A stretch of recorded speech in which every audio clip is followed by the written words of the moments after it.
I could not believe the shit that was coming out of his mouth. It was crazy.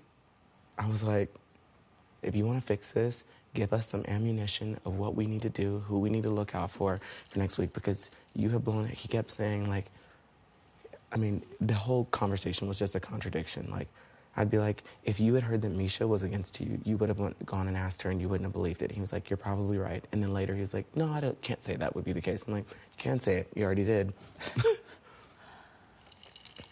The whole thing was just like a huge just contradiction in the musical. Do you want to go in the gym or something? Yeah. I'm so pissed. Someone's going to come out here and be like, what is going on with all these things? Hang on a second. Oh, right there. I'm so pissed at him. How much of it did you hear? I heard like 4 minutes, probably like From then? Almost an hour ago.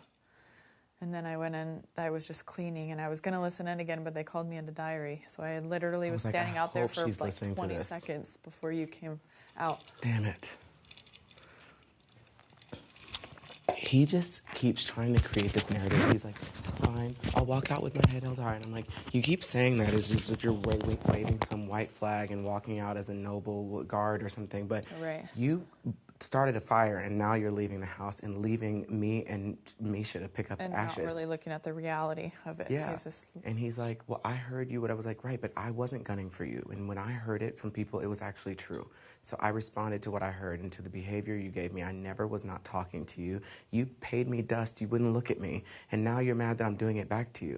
I was like, when Miesha brought up the fact that she didn't want to sit out Mariah, and it didn't make sense for her game in the storage room. And then Miesha brought it up again upstairs in the room.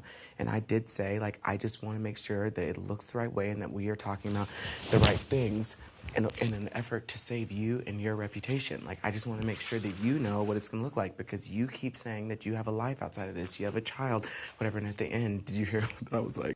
I just wanted to spice things up. He's like, for me, you're taking it personal. It's all game. I was like, it was all game for me until you sat me down and basically tried to shame me for not being transparent enough with you and saying, I trust Miesha's game because Miesha keeps it straight up with me. She's straightforward. She's honest with me. And I was like, great. At that point, I shook your hand, and it became more than just game. It became personal, and on man-to-man level, you shook my hand. But at the end of the day, I don't think he feels like I'm a man. I don't think that he feels like that deal was whatever. I was like, I feel like you have more loyalty to Teddy, who is the only person that's ever mentioned taking you out of the game.